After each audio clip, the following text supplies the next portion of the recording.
Aleksandar Repič, pozdravljeni. Slišali smo, v hišnih preiskavah je bilo zaseženih 50 elektronskih naprav, kos orožja, nekaj droge. Kaj so našli pri vas? Ja, to, kar sem napisal, nisem napisal točen kaj. Nek kos orožja, ki sem ga dobil za darilo, ki sploh ni uporaben, pa je ležal tam kar na mizi, ker mi je bilo vseeno za njega. Pa nek zvitek marihuane, ki se kdaj montirajo videi pri meni, pa kdaj kdo se rad sprosti, pa skadi kak joint, ampak... Ko smo pri elektronskih napravah, kaj vse so vam vzeli? Telefon? Čist vse računalnike, MacBook, PC-ja, to, kar pač s tem, kar delam. Vse diske, vse SD kartice, čisto vsako stvar so do potankosti pretresali, pregledali, tako da. Ampak vam jih še niso vrnili, ali pač? Ne, tudi ne bojo, to se bo zdaj kopiralo, pa kaj se bo dogajalo s temi kopijami, je tudi vprašanje. Vas skrbi, da je na računalnikih karkoli obremenjujočega za vas? Pa ni nič obremenjujočega, ogromnega materijala za naročnike, ki ga moram še do konca urediti, pa ga pač zdaj ne moram, ampak to mali problemi so to. Zdaj, gospod Repič, mi smo videli posnetek z Brnika, ki je prišel v javnost, očitno ga je posnela vaša partnerka, kriminalistka ji ni dovolila snemati, oglasili smo se, to smo videli tudi v posnetku, v prispevku. Številni bivši kriminalisti pravijo, pravzaprav takšna prepoved je nezakonita. Kako so se sicer tekom pridržanja obnašali do vas? Mislim, dejstvo je, da sem dal objavo na socialno mrežo. Jaz sem vnaprej vedel, da me čakajo tam, ker pač ta sistem je toliko že krhek, da tudi do mene kot enega influencerja prihajajo informacije in puščajo stvari iz NPU-ja, iz policije, sodišč in vseh koncev pač našega sistema. Jaz sem vedel, kaj se spuščam in jaz sem zavestno. Jaz bi lahko šel na drug let za Zagreb, kakorkoli bi spremenil svojo odločitev, ampak sem vedel, kaj me čaka in sem tudi začel snemati cel postopek. No, in ko so oni kao carinsko me začeli pregledovati, edino mene od vseh ljudi, ki so prišli z aviona, sem jaz videl 3 kriminaliste, ki se skriva za stebrom, tudi njih malo posnel, sem točno vedel, kaj me čaka. Dal sem namig na moji punci, da pol začne snemati, ko rata problem, in čim so dal značke ven, me spravili v lisice, se ona odmaknila par korakov nazaj in začela snemati cel postopek. Mislim, oni so bili dokaj korektni tekom same preiskave, ampak tam je bilo čisto nepotrebno, ko so pač zagrabili, vrgli na tla, malo ima par modric, ampak nič hudega ji ne bo, tako da tudi ona je končala v lisicah, ker po njihovo se ona opirala, v bistvu je bil problematičen telefon, ki je ona že začela snemati in ko oni vejo, kako hitro se te posnetki pri meni razširijo. Pravite, da je dobila modrice, razmišljate o kakšnih pravnih sredstvih? Ne, ni potrebe, to je pač...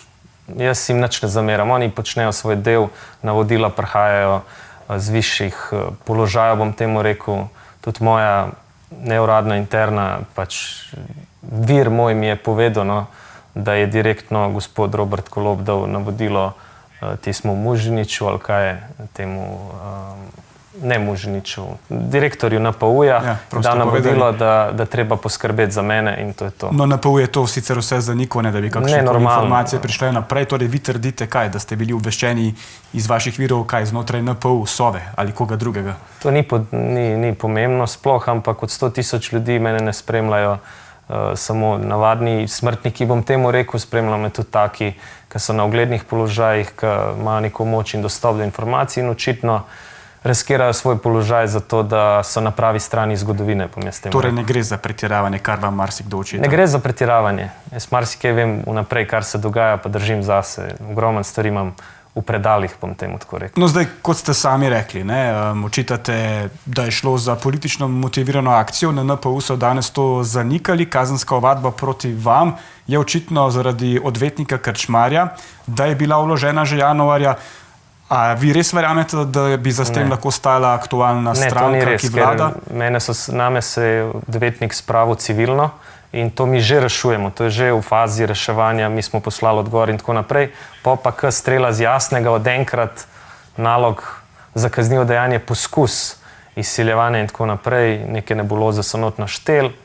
To se bo pol reševalo naprej na sodišču, ampak ja, zanimivo je pa ena ful pomembna stvar, če lahko na hitro povem, in sicer odvetniku noben ni hotel govoriti, pa sem ga ekspozil, vsi mediji so bili tiho, vsem sem poslal material dokazal. No, se do tja še prideva, ja, ampak sem vas hotel samo še tole vprašati. Zdaj, dogajanje res časovno sovpada s tistim, kar je bilo med vikendom na socialnih omrežjih, ne z vašo politično aktivacijo. Zdaj, mediji so vas tudi napadali, da vas nekako povezujejo z SDS, z Janezom Janšo, da vas ta medijski krog okrog Janše zdaj brani. Kako na to odgovarjate?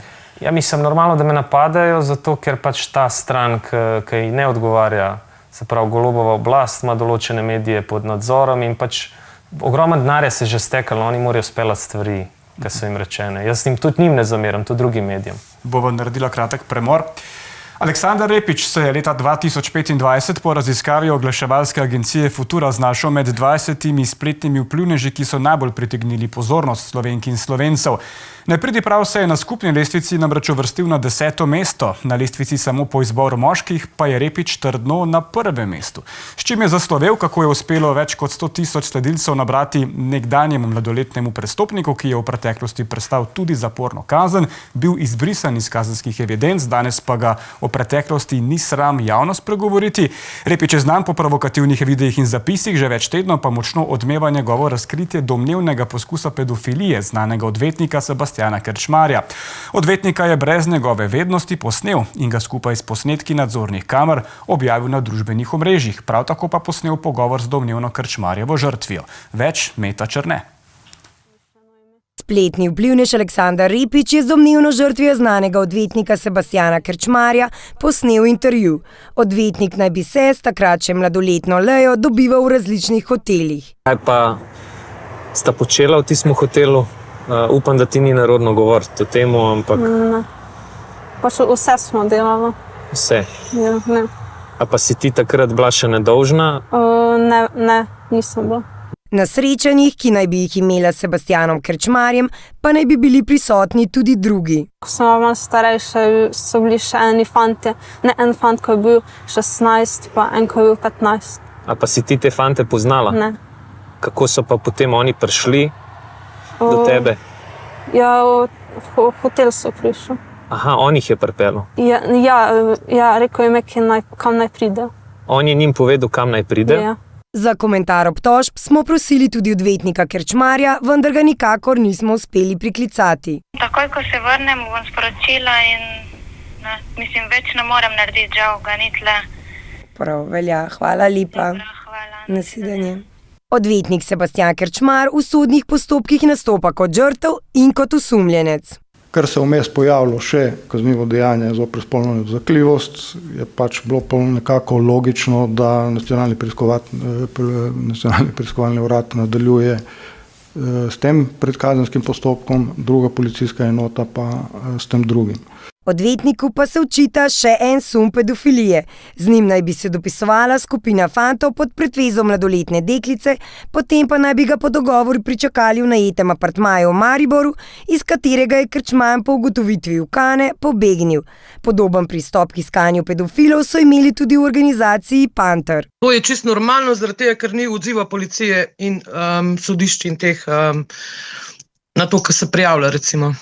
Bilo je že veliko, se ne rečemo vsi policaji, da so isti, ampak so bile prijave glede določenih pedofilov, pa so takoj odslovili. Ni fizičnih dokazov, ne morete nič. Bili so pa dokaze na telefoni, recimo screenshoti, kako so se pogovarjali s mladoletnicami, kako so jih nagovarjali v spolnost in tako naprej.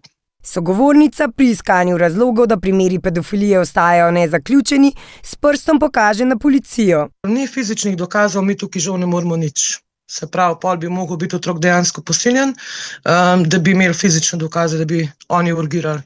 Oni višji strici pa tete jim dajejo ukaze, kaj morajo narediti, kaj ne. Se pravi, če oni niso zato, da se to naprej da, ne moramo nič pri temu. To, da civilisti prevzemajo pravico v svoje roke, vodi v anarhijo in nezaupanje v državne sisteme.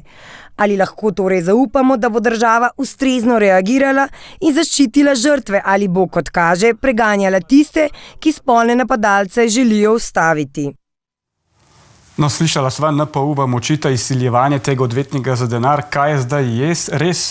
Ga želite samo razkrinkati pri pedofiliji ali ste želeli tudi denar? Ne, definitivno sem ga hotel razkrinkati, pa dobiti na nek način njegovo potrditev. Ampak, ko je ugotovil, da se ga snema, takrat je on dvignil paniko in začel z nekimi nebulozami, pa vi iz mene hočete zdaj izsiljevati, pa bla, bla, bla.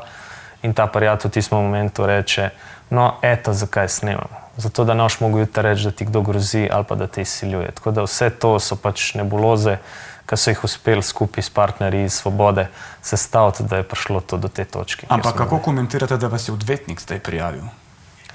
Ja, dobo je verjetno navodila, ali ne vem, ker on me je prvo civilno se spravil name. Če bi res imel namen, to bi se po mojem že v štartu, ampak je neverjetno, da policija odreagira v to kratkem času in da se dobi odredba za hišno preiskavo, ki naj bi šlo za poskus izsiljevanja, za tako stvar, ne vem.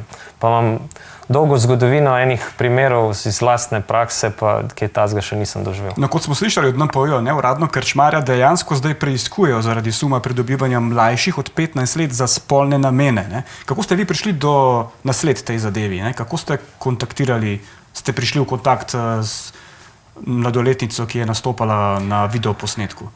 100 000 sledilcev, 2 milijona nas je vsakega že pozna. Ljudje se mi sami javljajo, zato ker imajo zaupanje vame, ker sem ga gradil dolga leta, nikoli nisem svojih virov hotel izdajati in vsakega prej vprašam, če se strinja, da se zadeve objavijo, oziroma če treba kaj cenzurirati, pač cenzuriram. Tako da vse prije do mene. Je tega še več, poleg te doletnice? Ogromno je. Jaz ne morem z vsemi stvarmi iti ven, ker potem ljudje ne bi več dohajali, ampak jaz imam ogromno stvari še za druge primere, ki niso toliko sporni, so mogoče manj sporni, ampak ja, to je enkrat v prihodnosti. Kako pa si razlagate, da mediji o tej odmevni zadevi praktično niso poročali?